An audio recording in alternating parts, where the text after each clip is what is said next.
எனக்கு வந்து இந்த 2 மணித்தியால் நேரமும் இது எனக்கு கொஸ்டனபிள். எனக்கு தெரிஞ்ச ஒரு விஷயத்தை சொல்லாமல் போனால் இது பற்றி எனக்கு விசாரிக்கப்படும்.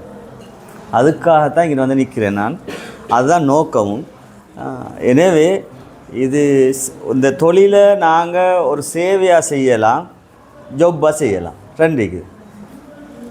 ரெண்டு விஷயத்தை நல்லா கவனிச்சுக்கொள்ளுங்க. இந்த தொழிலை நாங்கள் சேவையாக செய்யலாம்.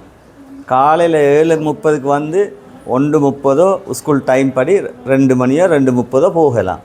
அது வந்து எங்களோட ஜாப், எங்களோட ஒரு அர்ப்பணிப்பு, ஒரு சேவை என்றால் அது வித்தியாசம்.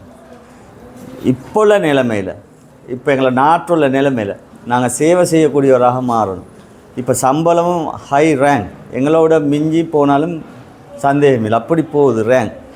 அப்போ வாழுறதுக்காக தொழிலாக ஒரு சமூகத்தை உருவாக்கி அதுலேருந்து எனக்கு மறுமையில் வரக்கூடிய கேள்விகளில் இருந்து நான் தப்பிக்கொள்கிறத அதை முதலாவது நினைக்கணும். இது பறக்க தவமிக்கும், இல்லாட்டி எல்லாம் அவ்வளவுதான். அதுக்காகத்தான் நான் இந்த 4 கொஷின்ஸ் கேட்டேன். இப்போ நான் சொல்ல வர என்னென்னா, இப்போ டீச்சிங் லேர்னிங் ப்ராசஸில் நிறைய விஷயங்களை கவனிக்க வைக்குது. இப்போ எனக்கு இந்த ஸ்கூலில் பொறுத்தவரை நிறைய ஸ்டூடெண்ட்ஸ் சீக்கிறாங்க. அப்போ அவங்களோட கையில் தரப்பட்டிக்குது. அப்போ இது கடைசி நேரத்தில் நாங்கள் என்ன செய்யக்கூடாது. இதை வந்து ஏன்னா எல்லாம் டபிள்யூ எடுத்துட்டாங்க.